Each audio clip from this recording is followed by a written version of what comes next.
Former presidential candidates and current Biden administration officials Kamala Harris and Pete Buttigieg are the highest profile prospects to succeed Biden at the top of the Democratic ticket in 2024 or 2028, according to the Washington Post. A South Carolina state representative who backed Harris in the Democratic primaries, then endorsed Buttigieg, says that Buttigieg has already begun addressing a lack of support from voters of color. Meanwhile, Vice President Harris is seeing a dismal approval rating, even lower than Dick Cheney in 2007. Team Rising is here to discuss Democratic strategist Colin Rogero and political advisor Rena Shaw. Welcome to both of you. Thank you. Morning. Good morning. Rita, I'm going to start with you. I think the question in here from the Washington Post report of 2024 or 2028 is a massive one in and of itself, because if we're talking about 2024, we're talking about something very different than 2028. What was your take on this report? Are either of them well positioned to be a successor to Joe Biden? I've never believed they are. I've never believed that Buttigieg or Harris stand a chance with the American people if they stand for president. I think this is because of the year we've endured, 2020 being a year in which people sort of woke up, looked around and said, well, what do I want this year? And then we saw the results of the election. But in 2021, it seems something has changed even beyond that. People really want something new. And when you see people that have been in the throes of government for a long time, you're talking about Kamala Harris, who was purported to come into this thing with a lot of energy, be very visible, and now she's been invisible. And I don't want to blame the Biden administration because they put her on a couple suicide missions, it's been said. But I also believe that that's something that is really challenging for her to overcome. I don't think she can really overcome that in time. I just don't see her as a contender for a variety of reasons. Number one of those being the sort of, again, not being very present. And that is probably constructed by the Biden administration. But it's kind of funny because during the Obama era, it felt like Biden was really locked to the hip with Obama. So that's interesting. But also, secondly, I do believe that we still have a fair amount of sexism, racism in this country all over. I don't know that we're ready for a female woman of color to be at the helm. I just think the country has a bit of PTSD from the era of Hillary Clinton running. And look, Senator Hillary Clinton, Secretary of State Hillary Clinton, a very different woman. And she was, of course, up against the whole construct of what is the Clinton machine? Do we want another Clinton in the White House? Kamala Harris, I think it's her color. I think it's the fact that she's seen as a California liberal, even though she can point to her Senate voting record at times. I just don't think the country wants somebody from the coast. And then you look at Buttigieg, and he's from a flyover state, seemingly. He must be palatable, but he's been put in an agency role where, again, not so visible, but very important, as we know, because infrastructure is finally here. It's happening.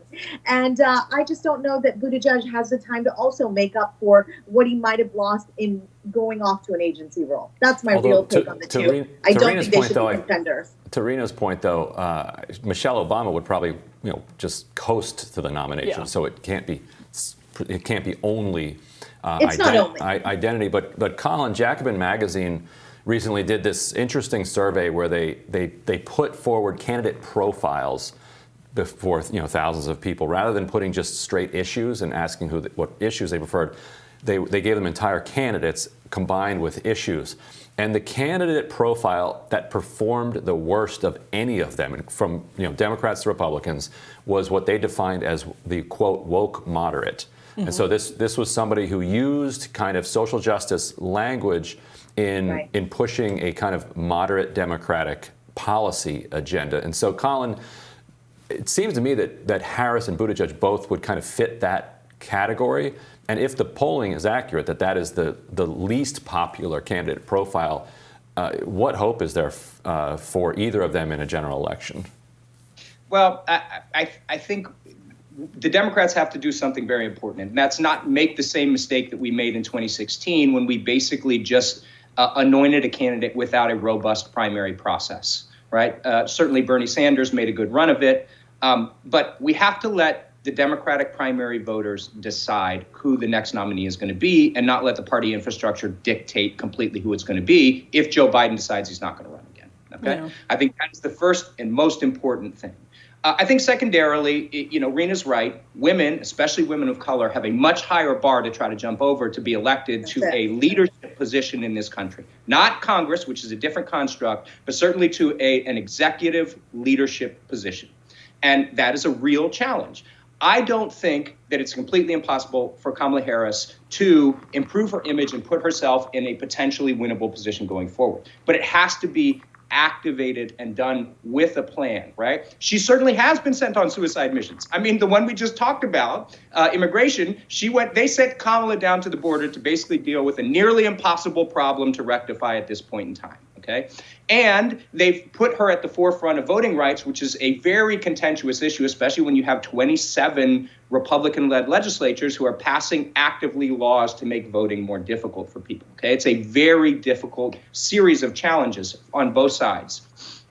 I would say the last thing that really has to be done if Kamala is going to be a nominee going forward is there's something about Kamala that really makes her a very good politician. She's very charismatic. She's naturally warm, and people like her, right? If you spend time with her, you can see why there is an appeal there. Now, in her presidential race, that was, in my opinion, kind of consulted out of her. And she was very nervous about saying all the right things instead of just being who she is. She needs to get back to some of who she is, and they need to give her some good issues to deal with, like as some of the infrastructure money starts to make its way into the system, highlighting businesses and things that are positively developing because of this. But it's got to be done with a plan. Look, Pete is very smart, and Pete making specific appeals right now means he's probably actively considering it. I can't say, I haven't talked to him, I haven't talked to his team about it. But he is doing what he can to set himself up for that. But I would say, America generally as a nation does not like retreads. They don't want to go back to somebody who was governor previously. It's why it was a very difficult race just from the beginning for a candidate like Terry McAuliffe. America likes to move forward in things. It's just the way we're built. We don't like people to come back and run for a position they already had. Like, why are you doing that again, dude? And that's just who we are as a people. And so it's very difficult for people to come back and do that process again, in my opinion. Colin and Rena, thank you so much once again for your insights this morning. We always appreciate it. Always a pleasure. All right, we'll be back with more Rising after this.